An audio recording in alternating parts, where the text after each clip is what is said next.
Welcome back Microsoft power point Bangla tutorial সিরিজে আপনাদের আবারও স্বাগতম।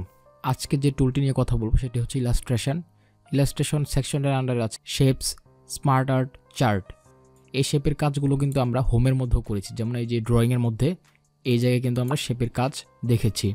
তারপরও আবার আমরা শেপের কাজ দেখব। সো হোমের যে শেপ এবং ইনসার্টের যে শেপ, দুইটা শেপের কাজ কিন্তু একদম সেম। জাস্ট কাজের সুবিধার্থে হোম এবং ইনসার্ট দুই জায়গাতেই শেপের কাজ আছে। আমি চাচ্ছি যে একটা ব্ল্যাঙ্ক স্লাইড নিব, এর জন্য লাস্ট স্লাইডে ক্লিক করব। এখানে আমরা 4টা স্লাইড গত পর্বে 4টা স্লাইড আমরা তৈরি করেছি। 4 নাম্বার স্লাইডে ক্লিক করলাম। ক্লিক করার পরে নিউ স্লাইডে দিলাম, তাহলে দেখতে পাচ্ছেন একটা স্লাইড কিন্তু তৈরি হয়ে গেছে। অলরাইট, সো আমরা এই লেখাগুলোকে কেটে দিব, অথবা এই স্লাইডসের আন্ডারে লেআউটে যাব, তারপর ব্ল্যাঙ্ক স্লাইডে যাব। দেখতে পাচ্ছেন যে পুরোটাই কিন্তু ফাঁকা হয়ে গেছে। অলরাইট, আমরা ইনসার্টে চলে যাই এবং শেপের কাজ দেখব এখন। সো শেপ দিয়ে কিন্তু আমরা অনেক কিছু করতে পারি। আমি জাস্ট একটা কাজ দুইটা কাজ দেখিয়ে আসলে আপনাদের শেষ করাতে পারবো না। হাজার হাজার লক্ষ লক্ষ কাজ করা যাবে শেপ দিয়ে। আপনাদের ক্রিয়েটিভিটির উপরে ডিপেন্ড করে যে আপনি কী ধরনের কাজ করতে চাচ্ছেন বা কী টাইপের কাজ করবেন। অলরাইট, আমি একটা সিম্পল টয় বা একটা কার্টুন আঁকার চেষ্টা করব, যে আসলে এটা দিয়ে কার্টুন আঁকা যায় কিনা একটু দেখব। সো প্রথমে আমরা এই শেপের মধ্যে শেপে ক্লিক করার পরে এখানে দেখতে পাচ্ছেন ওভাল বা সার্কেল টাইপের একটা শেপ আছে, এটা নিলাম। নেওয়ার পর যদি আমি এখানে ড্র করি, অলরাইট, ড্র হয়ে গেল। এখন এখান থেকে আমরা শেপের কালার চেঞ্জ করতে পারি, শেপ ফিল থেকে শেপের কালার চেঞ্জ করতে পারি। অলরাইট, আমি লাইক এই গ্রিন কালারটা নিলাম।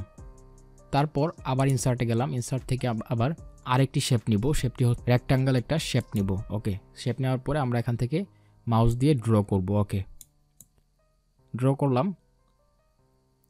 এটাকে আমরা একটু চিকন করে দেই এবং এই কালারটাও আমরা গ্রিন কালার নিব। শেপ ফিল থেকে গ্রিন কালারে চুজ করলাম। তারপর আউটলাইন থেকে নো আউটলাইন সিলেক্ট করলাম। অলরাইট, দুইটা শেপ দিয়ে আমরা একটা অবজেক্ট কিন্তু মোটামুটি তৈরি করে ফেলেছি।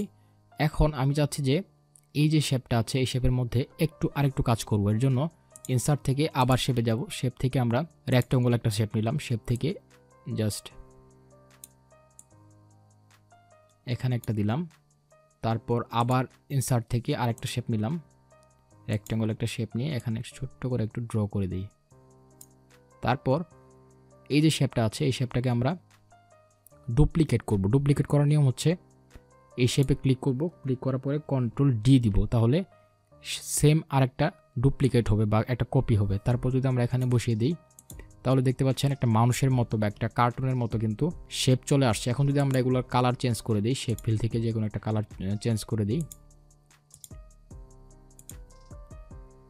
অলরাইট, এখন যদি আমরা কার্টুনের দুইটা হাত দিতে চাচ্ছি, সো হাত দেওয়ার জন্য ইনসার্ট থেকে আবার শেপে যাব। শেপ থেকে হাত দেওয়ার মতো যে কোনো একটা শেপ আমরা চুজ করে নিব।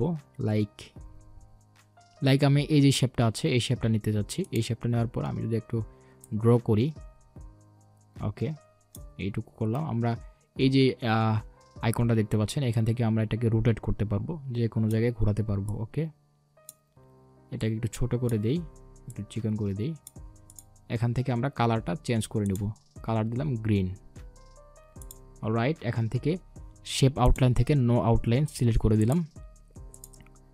সো এটাকে আমরা ডুপ্লিকেট করব। ডুপ্লিকেট করার নিয়ম হচ্ছে কন্ট্রোল ডি, অর্থাৎ সেম আরেকটা শেপ অটোমেটিক্যালি ক্রিয়েট হবে। সো এটাকে আমরা এখানে আনলাম। আনার পর এই যে আইকনটা দেখতে পাচ্ছেন এটার মাধ্যমে আমরা ঘুরিয়ে ফেলবো, এই যে ঘোরাচ্ছি।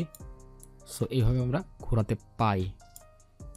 সো দেখতে পাচ্ছেন মোটামুটি একটা মানে হাস্যকর একটা শেপ বা হাস্যকর একটা কার্টুন বা টয় বলতে পারেন তৈরি হয়ে গেছে। সো এইভাবে কিন্তু আমরা বিভিন্ন কিছু তৈরি করতে পারি। সো গত পর্বতে আমরা শেপের মাধ্যমে একটা বাংলাদেশের পতাকা তৈরি করা দেখেছিলাম, যে কীভাবে আসলে শেপ দিয়ে বাংলাদেশের পতাকা তৈরি করা যায়। সো এখানে আরও অনেক কিছু কাজ করা যাবে, জাস্ট আমি এতটুকুই রাখলাম। এখন পুরা যে শেপগুলো আছে, এখানে অনেকগুলো শেপ আছে কিন্তু এটা একটা শেপ, এটা একটা শেপ, এটা একটা শেপ, তারপরে চোখ দুইটা এক একটা শেপ। সো অনেকগুলো শেপ কিন্তু আলাদা আলাদা অবস্থায় আছে। সো এগুলোকে আমরা গ্রুপ করব। গ্রুপ করার জন্য সবগুলো সিলেক্ট করব, কন্ট্রোল প্রেস করে সিলেক্ট করব। সিলেক্ট করার পর আমরা যদি অ্যারেঞ্জে যাই, অ্যারেঞ্জ থেকে গ্রুপে ক্লিক করলে পুরাটা কিন্তু একটা গ্রুপ হয়ে যাবে, তাহলে একটার সাথে আরেকটা অ্যাডজাস্ট হয়ে যাবে। তারপর আমরা এটাকে ছোট বড় করতে পারি। অলরাইট, দেখতে পাচ্ছেন যে এখানে ছোট বড় করা যাচ্ছে। আমরা এটা রাখলাম, রাখার পর পুরা যে গ্রুপটা আছে এই গ্রুপটাকে আবার ডুপ্লিকেট করব কন্ট্রোল ডি দিয়ে। দেখতে পাচ্ছেন আরেকটা হয়ে গেছে, আরেকটা দিব, দেখতে পাচ্ছেন যে আরেকটা হয়ে গেছে। এই ছিল শেপ। সো গত পর্বে আমরা এই যে কনভার্ট টু স্মার্ট আর্ট এই অপশনটা জেনেছি। এই যে এই অপশনটা কিন্তু স্মার্ট আর্ট দিয়ে তৈরি করেছিলাম। সো আবারও এই ইনসার্ট থেকে আমরা স্মার্ট আর্টটা আবারও জানবো। অলরাইট, সো জানার জন্য স্মার্ট আর্টে ক্লিক করব।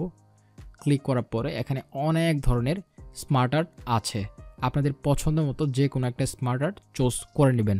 অলরাইট, দেখতে পাচ্ছেন যে লিস্ট, প্রসেস, সাইকেল, তারপরে পিকচার্স, তারপরে হচ্ছে রিলেশনশিপস, অনেক ধরনের ক্যাটাগরি আছে।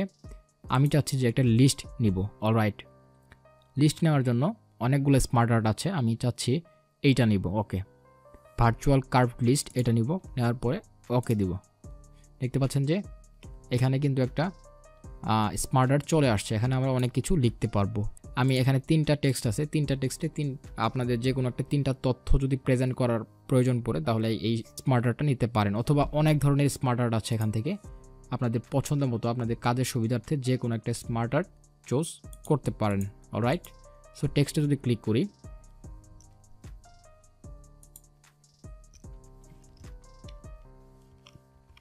অলরাইট 3টা টেক্সটে আমরা 3টা নাম লিখব। অলরাইট, সো এই যে 3টা নাম লিখলাম, আপনারা আপনাদের কাজের সুবিধার্থে আপনারা যে নামগুলো অ্যাড করতে চান করবেন। সো এটাকে আমরা কালারাইজ করতে পারি, বিভিন্ন কালারে কনভার্ট করতে পারি। সো এই যে শেপগুলো দেখতে পাচ্ছেন, এই শেপগুলো কিন্তু আমরা কালার চেঞ্জ করতে পারি।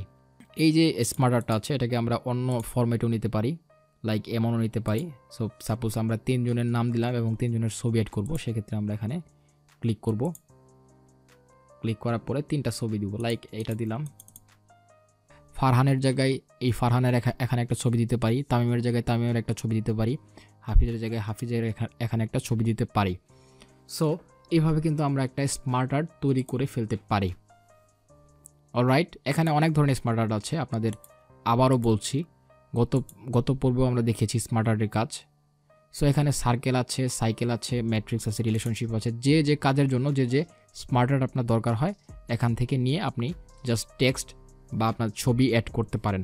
অলরাইট, এই দেখলাম হচ্ছে স্মার্ট আর্ট। তারপরে দেখব চার্ট। এর জন্য নতুন একটা ব্ল্যাঙ্ক ডকুমেন্ট নিয়ে নিব। আমরা কিন্তু লাস্ট স্লাইডে ক্লিক করে আমরা যদি হোমে যাই, হোম থেকে কিন্তু আমরা নিউ স্লাইড নিতে পারি, অথবা লাস্ট স্লাইডে ক্লিক করে আমরা যদি রাইট বাটন ক্লিক করি, মাউসের রাইট বাটন ক্লিক করি, তা এখানে দেখতে পাচ্ছেন নিউ স্লাইড নামে একটি অপশন আছে, এটা যদি ক্লিক করি তাহলে দেখতে পাচ্ছেন সাদা একটা ব্ল্যাঙ্ক স্লাইড চলে আসবে। এখানে আমরা কাজ করব হচ্ছে চার্ট নিয়ে। অলরাইট, ওকে, চার্টে যদি ক্লিক করি তাহলে দেখতে পাচ্ছেন অনেক ধরনের চার্ট আছে এখানে, column chart, line chart, pie chart, তারপর হচ্ছে bar chart, area chart, stock chart, অনেক ধরনের চার্ট আছে। সাপোজ আমি একটা পাই চার্ট নেব, এই টাইপের একটা চার্ট তৈরি করব। অলরাইট, সো এখানে আমরা ক্লিক করলাম, ক্লিক করার পর যদি ওকে দিই, অলরাইট, দেখতে পাচ্ছেন যে একটা চার্ট কিন্তু আমাদের তৈরি হয়ে গেছে। অলরাইট, সো চার্টের উপরে কিন্তু একটা এক্সেল, এইটা হচ্ছে বেসিক্যালি যে এক্সেলের যে শিটটা আছে এখানে আমাদের ভ্যালু অ্যাড করতে হবে, ভ্যালু অ্যাড করলে এই চার্টটা চেঞ্জ হবে। অলরাইট, আমি চাচ্ছি এই সেলস এখানে আমাদের টাইটেলটা দিব, আমি চাচ্ছি যে বাংলাদেশ পপুলেশন, এই টাইপের একটা চার্ট তৈরি করব। সো বাংলাদেশ পপুলেশন লিখলাম, লেখার পর এখানে দেখতে পাচ্ছেন অনেক ধরনের 5টা নাম দিতে বলতেছে, 5টা টাইপ করার অপশন আছে। সো প্রথমটা আমরা লিখলাম, এখানে লিখলে এখানে চেঞ্জ হবে। সাপোজ আমি লিখলাম ঢাকা। অলরাইট, তারপরে লিখলাম চিটাগং। 4টা নাম আমরা দিলাম। দেখতে পাচ্ছেন যে এই যে ছোট করে আপনাদের যদি একটু জুম করে দেখাই, দেখতে পাচ্ছেন যে ঢাকা, চিটাগং, খুলনা এবং বরিশাল, এই যে এই চারটা নাম কিন্তু এখানে শো করছে। সো কোনটার কালার কি দেখতে পাচ্ছেন, ঢাকা এটার কালার কিন্তু নীল, এবং চিটাগং এটার কালার কিন্তু একটু অরেঞ্জ কালার টাইপের। সো এই খুলনার কালারটা একটু গ্রে টাইপের, এবং বরিশাল এটা হচ্ছে একটু হলুদ টাইপের। ওকে, সো আমি যদি ঢাকার মধ্যে লিখি 30, ওকে 30, এখন যদি এন্টার প্রেস করি তাহলে দেখতে পাচ্ছেন যে এই নীল অংশটা অর্থাৎ ঢাকার অংশটা কিন্তু বড় হয়ে গেছে। কারণ কি? কারণ এই যে 4টা মান আছে, 4টার মধ্যে ঢাকার মান সবচেয়ে বেশি। সো দেখতে পাচ্ছেন চিটাগং 3.2, খুলনা 1.4, বরিশাল 1.2। সো এগুলোর মধ্যে সবচেয়ে বেশি মান আছে ঢাকার, সো এখানে ঢাকাটা বড় দেখাচ্ছে। অলরাইট, চিটাগং, আমি যদি চিটাগংকে 20 লিখি, ওকে 20, তাহলে দেখতে পাচ্ছেন যে ঢাকার পরে চিটাগংয়ের অবস্থান, ঢাকা সবচেয়ে বড়, তারপরে চিটাগং দেখাচ্ছে। অলরাইট, খুলনা যদি আমি লিখি 10 বা লিখলাম 15, ওকে 15, তাহলে দেখতে পাচ্ছেন যে এই 15 অংশ জুড়ে হচ্ছে খুলনা লেখা আছে। এখন বরিশাল যদি লিখি, বরিশাল লিখলাম 16। অলরাইট, তাহলে দেখতে পাচ্ছেন যে বরিশালের অংশ কিন্তু খুলনার থেকে একটু বেশি আছে। ওকে, তাহলে কি দেখতে পাচ্ছি? ঢাকার কালার হচ্ছে এখানে নীল কালার, এখানে সবচেয়ে বেশি অংশ জুড়ে আছে, কারণ ঢাকার মান হচ্ছে 30। এখানে আমরা কিন্তু 30 লিখছি, এখানে যা লিখবো সেটার প্রতিফলন হবে এই চার্টের মধ্যে, কারণ এটা হচ্ছে ভ্যালু। কারণ স্প্রেডশিটে আমরা এক্সেলের মধ্যে ভ্যালু দিলে আমাদের এই জায়গায় ভ্যালুটা চেঞ্জ হবে বা ভ্যালুটা অ্যাপ্লাই হবে। অলরাইট, তারপরে কি? তারপর হচ্ছে চিটাগংয়ের অবস্থান ঢাকার পরেই, কারণ চিটাগংয়ে হচ্ছে 20। তারপরে খুলনার অবস্থান কি? এবং খুলনার কালার হচ্ছে গ্রে কালার, এটা হচ্ছে 15, সবচেয়ে ছোট। বরিশাল খুলনার থেকে একটু বড়, দেখতে পাচ্ছেন যে বরিশালের অবস্থান নাম্বার 3-তে আছে বড়র দিক থেকে। অলরাইট, সো স্প্রেডশিট বুক বা স্প্রেডশিট, এখানে যদি আমরা মান চেঞ্জ করি তাহলে এই চার্টের মানটা চেঞ্জ হবে। সো এইভাবে কিন্তু আমরা চার্ট তৈরি করে ফেলতে পারি। এখন আরেকটা জিনিস দেখি আপনাদের, দেখতে পাচ্ছেন এখানে স্টাইল আছে, চার্ট স্টাইলস। সো আমরা যদি চাই যে স্টাইলটা একটু চেঞ্জ আনবো, একটু সুন্দর করব, সেক্ষেত্রে এখানে অনেক ধরনের স্টাইল আছে। এখানে যদি ক্লিক করি তাহলে অনেক ধরনের স্টাইল আছে। যদি এটা দিই তাহলে দেখতে পাচ্ছেন যে পার্সেন্টেজ আকারে একটা চার্ট আমাদের শো করছে। তারপর যদি এটা দিই তাহলে দেখতে পাচ্ছেন যে সুন্দর করে পার্সেন্টেজ দিয়ে দিয়েছে যে কত পপুলেশন আছে কোন অংশে। ওকে, সো আমি জাস্ট একটা এক্সাম্পল দিচ্ছি। ধরুন যদি এইটা দিই তাহলে দেখতে পাচ্ছেন ঢাকাতে 37% আছে পপুলেশন, তারপরে হচ্ছে বেসিক্যালি 25% হচ্ছে চিটাগংয়ে, কারণ চিটাগংয়ের কালার হচ্ছে এটা। খুলনাতে আছে 18% এবং হচ্ছে বরিশালে আছে 20%। সো আমরা কিন্তু পার্সেন্টেজ আকারেও প্রকাশ করতে পারি। অলরাইট, সো আমি এভাবে রাখলাম। ওকে, দেখতে পাচ্ছেন যে পুরা চার্টের কাজটা এখানে কিন্তু সুন্দর করে দেখিয়ে দিচ্ছে। সো এইভাবে কিন্তু আমরা একটা চার্ট তৈরি করে ফেলতে পারি। সো নট অনলি যে এই চার্টটাই আছে, এরকম চার্টই আছে তা না, আমরা কিন্তু এটাকে অন্য টাইপের চার্টেও পরিণত করতে পারি। এই ইনফরমেশনটাকে, এই যে চার্টটা আছে, এই স্টাইলটা যদি আমরা চেঞ্জ করতে চাই, সাইকেল টাইপের যে চার্টটা, এটা আমি চাচ্ছি না। আমি চাচ্ছি যে একটু কলাম টাইপের চার্ট নিব, সেম ইনফরমেশন থাকবে। সেক্ষেত্রে কুইক লেআউটে ক্লিক করব, লেআউটে। সো এইভাবে কিন্তু আমরা একটা চার্ট তৈরি করে ফেলতে পারি। সো এখানে অনেক ধরনের চার্ট আছে। লাইক যদি আমি এখানে ক্লিক করি দেখতে পাচ্ছেন যে পাই আছে, লাইন আছে, কলাম আছে। আপনাদের যেটা দরকার সেটা কিন্তু আপনারা এখান থেকে চুজ করে ফেলতে পারেন। লাইক আমি যদি এটা দেখি, এটাতে যদি ক্লিক করি তারপর যদি ওকে দিই তাহলে দেখতে পাচ্ছেন যে চার্টটা কিন্তু চেঞ্জ হয়ে গেছে। দেখতে পাচ্ছেন সুন্দর একটা কলাম টাইপের চার্ট চলে আসছে।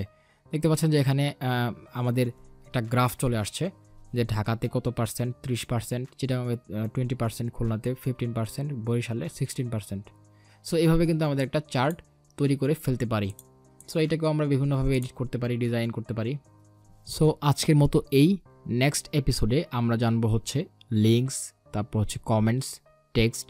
নেক্সট এপিসোডে আবার দেখা হবে। Thank you all the best.